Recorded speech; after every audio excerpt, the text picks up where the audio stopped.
Imagine करो आपके पास एक ऐसी सुपर पावर आ जाए जिसकी मदद से आप किसी भी चीज को एक बार पढ़ो और वो डायरेक्टली आपकी लॉन्ग टर्म मेमोरी के अंदर स्टोर हो जाए। यानी आप एक बार पढ़ो और किसी भी चीज को ना भूल सको। सुन के ऐसा लग रहा है ना कि मैं किसी मूवी की आपको स्टोरी सुना रहा हूं, बट क्या ऐसा करना रियली इम्पॉसिबल है? तो इसका आंसर है यस। देखो, साइंटिफिकली कुछ ऐसे स्टेप्स होते हैं जिनकी मदद से आप किसी भी चीज को एक बार पढ़ोगे तो दोबारा कभी नहीं भूलोगे। इन्हीं सब स्टेप्स को डिटेल में समझते हैं। जब इतना कुछ पढ़ा है फिर भी कुछ याद नहीं है, जो हमारी फिजिकल ब्रेन है उसको कैसे स्ट्रॉन्ग किया जाए। जिसकी मेमोरी अच्छी होती है उसे पढ़ाई लिखाई की चीजें हमेशा याद रहती हैं। पढ़ाई लिखाई क्या, हर चीज उसे याद होती है। तो देखो, स्टूडेंट दो प्रकार के होते हैं। एक वो स्टूडेंट जो किसी भी चीज को एक बार पढ़ता है और उसके ब्रेन के अंदर, उसकी मेमोरी के अंदर वो चीज हमेशा हमेशा के लिए स्टोर हो जाती है, ग्रैस्प हो जाती है।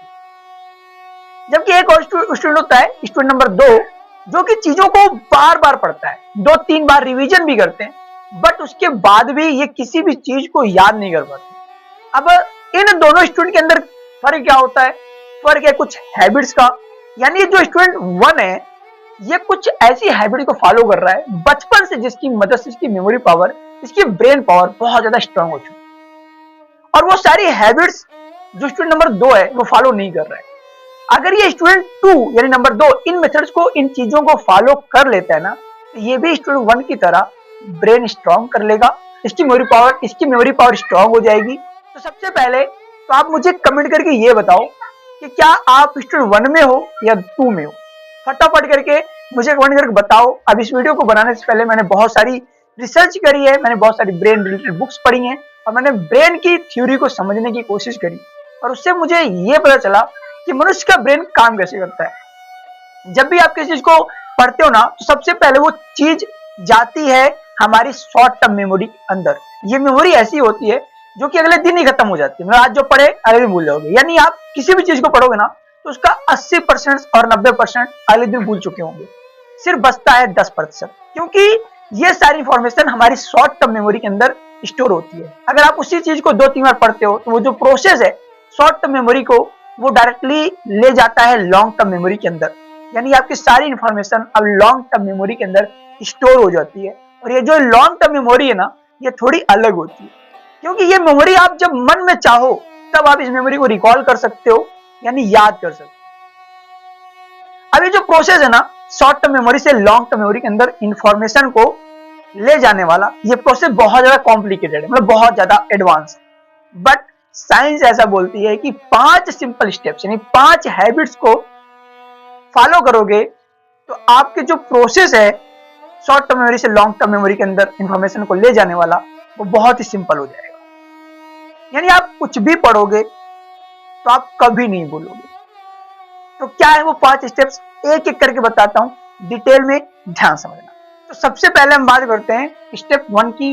1 है the memory work. The memory work ये क्या होता है? तो इसको 2 स्टूडेंट की कहानी समझाता हूं। देखो, दोनों स्टूडेंट एवरेज स्टूडेंट थे, दोनों ही पढ़ने में एक जैसे थे, दोनों की मेमोरी पावर भी एक जैसी थी। अब एग्जाम दोनों के पास आ गए थे। अब ये जो स्टूडेंट 1 था ना, इसने एग्जाम के दौरान यानी उन 5 से 7 दिनों के अंदर एक ऐसी हैबिट फॉलो करी जिसकी मदद से जब इसका रिजल्ट आया ना तो सब शॉक हो गए, क्योंकि इसके मार्क्स बहुत ज्यादा अच्छे थे। ये एक बार पढ़ता था और इसे बार बार याद रहता था। एग्जाम में जो भी पढ़ के जा रहा है सब लिख के आ रहा है। जबकि जो स्टूडेंट नंबर 2 था, इसने मेहनत तो बहुत करी, बट एग्जाम के अंदर जब ये जा रहा है तो उसे याद ही नहीं आ रहा है। तो ये जो स्टूडेंट 2 था, इसने स्टूडेंट 1 के से पूछा, यार तूने ऐसे क्या किया 7 दिन के अंदर कि तेरा रिजल्ट बहुत अच्छा आ गया, तो अब तेरी मेमोरी इतनी तेज कैसे हो गई? तो इस स्टूडेंट ने एक टेक्निक बताई जिसका नाम है द मेमोरी वर्क, राइट। यानी स्टूडेंट ने ये बोला कि मैं हर रोज पता ही क्या करता था कि मैं सिर्फ 10 मिनट निकालता था और उस 10 मिनट के अंदर अंदर अकेले घूमने जाता था। अकेले घूमने जाने से क्या फर्क पड़ता है? फर्क पड़ता है। अब वो जो स्टूडेंट था, अब अकेले जब घूमने जाता था ना, तो वो विजुलाइज करता था, चीजों को विजुलाइज करता था। उसका पूरा दिन कि आज मेरे साथ आखिर हुआ क्या, आज मैं स्कूल में गया, आज मैंने इस किताब से या पढ़ा, आज मेरे को एक दोस्त मिलने आया, मैंने उससे यह बात करी, या करा वो करा। तो पूरे के पूरे दिन को विजुलाइज करता था अपने ब्रेन के अंदर। कब? जब वो 10 मिनट घूमने जाता था अकेले में। अब इससे क्या होता है, साइंटिफिकली बात करें तो इस टेक्निक से आपके जो ब्रेन के न्यूरॉन्स होते हैं वो आपस में लिंक करने लगते हैं, और जब वो लिंक करने लगते हैं तो जो मेमोरी है, हमारी जो थिंकिंग है वो स्ट्रांग होती जाती है। इसकी मदद से आप इसके बाद जितनी भी चीजें पढ़ने लगोगे आप कभी नहीं भूलने वाले, और यही कॉन्सेप्ट होता है मेमोरी वॉक का। ट्राई करके देखना, 7 दिन के अंदर आपको ऐसा लगने लगेगा कि आपकी मेमोरी पावर स्ट्रांग हो गई। जो भी आप पढ़ोगे आपको लॉन्ग टर्म तक याद रहने लगेगा। बहुत अच्छी एक्सरसाइज है, सारे न्यूरो साइंटिस्ट भी इसको रिकमेंड करते हैं। तो ये तो अपनी टेक्निक नंबर 1। तो अब बढ़ते हैं हमारे स्टेप नंबर 2 की तरफ। स्टेप नंबर 2 है the theta waves. The theta waves बहुत सिंपल कॉन्सेप्ट है, थोड़ा आसान भाषा में समझाने की कोशिश करता हूं। देखो, थीटा वेव्स कुछ ऐसी वेव्स होती है ना जो कि आपकी ब्रेन से जनरेट होती हैं। ये वे वेव्स होती हैं जो कि आपका ब्रेन जनरेट करता है। यानी जब हम सोने जा रहे होते हैं तो अपने आप देखो, जब आप सोने जाते हो तो आपके दिमाग से कुछ सिग्नल्स आते हैं, आपके दिमाग में बहुत सारे थॉट्स आने लगते हैं। वही जो सारी वेव्स, उन्हीं को हम बोलते हैं क्या? Theta waves. अब ये जो थीटा वेव्स है ना, इनका इनडायरेक्टली रिलेशन होता है हमारी मेमोरी पावर यानी हमारी क्रिएटिविटी से। यानी अगर इन थीटा वेव्स को तुमने पकड़ लिया, इसकी मदद से तुम अपनी मेमोरी को इंक्रीज कर सकते हो, और क्या कर सकते हो? ब्रेन पावर, अपनी क्रिएटिविटी भी इंक्रीज कर सकते हो। अब आपको करना क्या है? इमेजिन करो आप कभी भी पढ़ते थक गए हो, या फिर आपको ऐसा लग रहा है कि यार मेरे दिमाग के अंदर बहुत सारी इंफॉर्मेशन भर चुकी है, मेरा पढ़ने का मन नहीं कर रहा है, मेरे दिमाग के अंदर कोई भी इंफॉर्मेशन स्टोर नहीं हो रही। तो तुम्हें कुछ नहीं करना है, सिर्फ 10 से 15 मिनट का ब्रेक लेना है। उस ब्रेक के अंदर ईयरफोन लगाने हैं, यूट्यूब से थीटा वेव सुनने हैं। यूट्यूब पे जाकर सर्च कर लें, यूट्यूब थीटा वेव मिल जाएगी, वीडियो ऑडियो मिल जाएंगे, और वो साउंड तुम्हें सिर्फ 10 से 15 मिनट सुन लेना है। जब तुम उससे सुनोगे ना, उससे होगा क्या? आपके ब्रेन से भी थीटा वेव्स आती हैं, और वो साउंड से भी आपके ब्रेन के अंदर थीटा वेव्स आएंगे, और उस फ्रीक्वेंसी के मैच हो जाने से आपका जो ब्रेन होगा वो मात्र 10 से 15 मिनट के अंदर अंदर एकदम रिलैक्स हो जाएगा। और जब ये रिलैक्स होगा ना, तो आप 10 से 15 मिनट के बाद जब वापस पढ़ने जाओगे तो आप देखोगे कि जब आप चीजों को अच्छी तरीके से याद कर पा रहे हो, अब आप चीजों को अच्छी तरीके से याद कर पा रहे हो, आपकी मेमोरी पावर अच्छी हो गई है, और आपको जो फीलिंग आ रही थी ना कि कुछ भी याद नहीं हो पा रहा है, वो फीलिंग आपके अंदर खत्म हो जाएगी। मैं सच बता रहा हूँ, सच कह रहा हूँ, ये आपकी मदद करने वाला है, और बहुत अच्छी टेक्निक है। बहुत सारे न्यूरो साइंटिस्ट भी रिकमेंड करते हैं, और बहुत सारे लोग क्योंकि इसे फॉलो करते हैं तो वो भी इसे क्या कहते हैं? रिकमेंड करते हैं। बहुत सारी किताबों के अंदर भी इसका जिक्र है। तो अब बढ़ते हैं हमारी third number technique. Third number technique है हमारा the learning method. The learning method. तुम कैसे पढ़ रहे हो इससे बहुत फर्क पड़ता है। अगर आपने सही पढ़ने के तरीके सीख लिए ना, तो कभी भी ये जो आपकी प्रॉब्लम है भूलने वाली, ये कभी नहीं आएगी। अब पढ़ने का मेथड क्या होता है? तो पढ़ने का सही मेथड है 3-to-1 method. 3-to-1 method. Imagine करो आपने कोई भी कॉन्सेप्ट पढ़ा है, जैसे कि एग्जांपल लेते हैं, हमने पढ़ा है कॉम्बिनेशन रिएक्शन, हमने पढ़ लिया।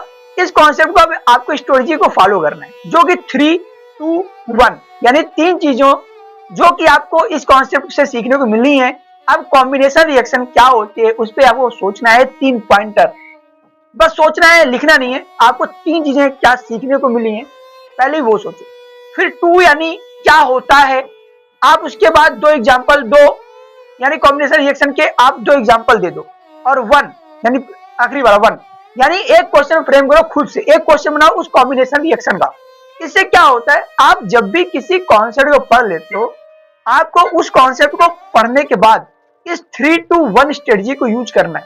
3-to-1 जिसकी मदद से आपका ब्रेन जो है ना, वो चीजों को रिकॉल करेगा, और जब आप क्वेश्चन फ्रेम करोगे ना खुद से, तो आपके ब्रेन की जो मेमोरी है वो इस कॉन्सेप्ट को लेकर स्ट्रांग हो जाएगी।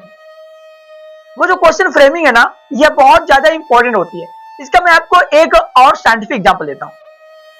कितनी बार आपने नोट करा होगा, जब आप स्कूल में होते हो, कॉलेज के अंदर होते हो, कहीं पर भी होते हो, मतलब कहीं भी हो, एग्जाम दे रहे होते हैं, या आपको आपके एग्जाम के अंदर जो क्वेश्चन आते हैं ना, वो चाहे आपसे कोई 1 महीने 2 महीने बाद कोई पूछ ले, तब भी आप क्वेश्चन याद रहते हैं।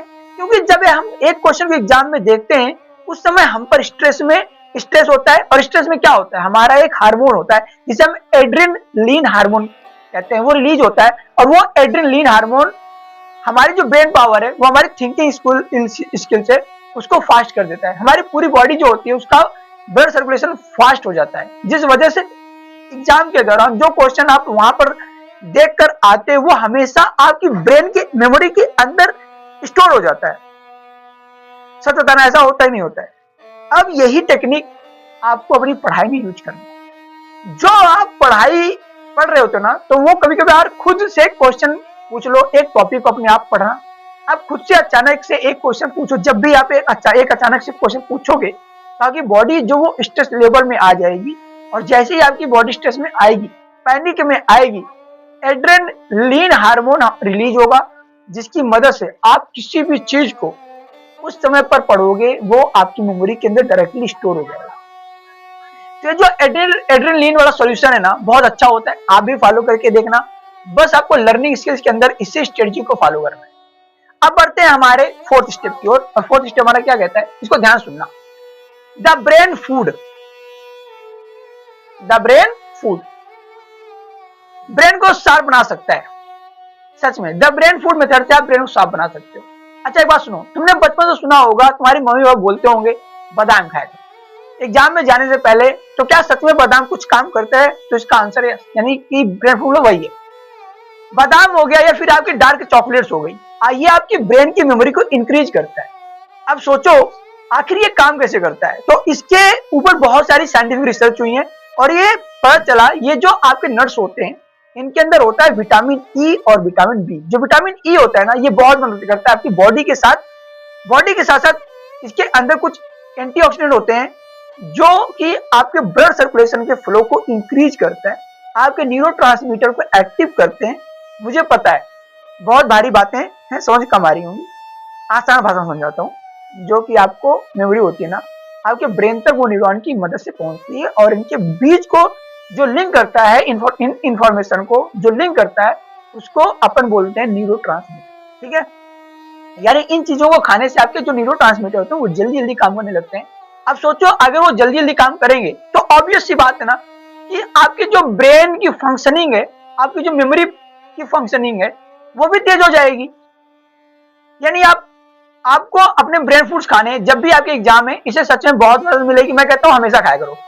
तो अपना चौथा स्टेप आप बढ़ते हैं आपके लास्ट और फाइनल स्टेप की तरफ, जो कि नंबर 5 है। ध्यान समझना, ठीक है। नंबर 5 मतलब कि बोलने की स्पीड जो होती है दिमाग की स्पीड से कम होती है। इसको समझना, इसको समझो। हम एक किताब उठाते हैं और उसमें हम बोल के ये मेथड एकदम गलत है। आपकी जो दिमाग की रफ्तार होती है ये बोलने की रफ्तार से ज्यादा होती है। मैं शुरू बता दिया था, और इसी का ही आपको काम लेना है एग्जाम के दौरान। एग्जाम के समय कभी भी बोल के नहीं पढ़ना है, दिमाग के अंदर पढ़ो, ज्यादा चीजें पढ़ पाओगे और अपने सिलेबस को जल्दी खत्म कर पाओगे। इसके साथ साथ इसके अंदर मैं एक चीज और बताना चाहूंगा कि जब भी आप पढ़ रहे हो ना, तो अपने ज्यादा सेंसेस का इस्तेमाल करो। यानी जब भी हम पढ़ रहे हैं, दिमाग से तो हम रीड कर रहे हैं, बट अपने हाथ में एक नोटबुक और एक पेन तुम्हारे पास हमेशा होना चाहिए। जो भी आप पढ़ते जा रहे हो, जो भी आप अपने दिमाग के अंदर रीड कर रहे हो, उसको बगल वाली नोटबुक में रफ में कुछ ना कुछ लिखते रहो। देखो यार, मैं ये नहीं कह रहा हूं कि तुम सब कुछ लिखो जो कि तुम पढ़ रहे हो, तुम सब कुछ। मैं कह रहा हूं वो लिखो जो कि तुम्हें लग रहा है इंपॉर्टेंट है, या कुछ भी तुम लिखते चलो बस। अब इससे क्या होगा, इतना कुछ हम क्यों लिखें? अब लिखने से क्या होगा, एक रिसर्च कंडक्ट करी गई थी जिससे ये पता चला, 2 स्टूडेंट के ग्रुप थे। एक स्टूडेंट के ग्रुप को यह बोला गया कि आप बस बैठ के लेक्चर देखो, और दूसरे स्टूडेंट के ग्रुप को यह बोला कि आप बैठ के लेक्चर देखो और साथ साथ में आप हाथ में पेन लेके रखो और नोटबुक लेके रखो और आप कुछ भी लिखते जाओ। और पता ये चला कि वो जो लोग है ना, जो ग्रुप वाले अच्छी तरीके से लिख रहे थे, उनकी मेमोरी के अंदर सब स्टोर हो गया, जबकि वो ग्रुप जिसने पेन कॉपी लेकर नहीं बैठा था उसके अंदर कुछ भी स्टोर नहीं हुआ, यानी वो स्टोर नहीं कर पा रहे थे। तो देखो यार याद रखना, जब भी आप चीजों को साथ साथ में लिखते रहते हो, आपका हाथ मूव करता है, जैसे मेरा हाथ मूव कर रहा है, जिसकी मदद से आपकी ब्रेन के अंदर चीजें जल्दी स्टोर होती है, और जो आपकी रिटेंशन होता है, यानी कितने समय तक आप चीजों को याद कर पाते हो, वो भी इंक्रीज होता है। तो ये थे अपने 5 मेथड, जिनकी मदद से आप भी किसी चीज को याद कर सकते हो, वो भी सिर्फ एक बार रीड करने से। ट्राई करके देखना, और मुझे बताना इनमें से कौन सा मेथड आपका फेवरेट। मैंने आपको 5 मेथड बता दिए, उसके साथ साथ इस वीडियो को अपने एक दोस्त के साथ जरूर शेयर करना, क्योंकि एग्जाम का टाइम है और इस वीडियो की मदद से शायद उसकी मदद हो सकती है। और ये वीडियो आपको कैसे लगी, क्योंकि याद रखना कि मेरे पास बहुत ज्यादा टेक्नोलॉजी है नहीं, बस ऐसे ही खड़े होकर वीडियो बना दिए, सारी इन्फॉर्मेशन में दे दी। अगली वीडियो में जय हिंद।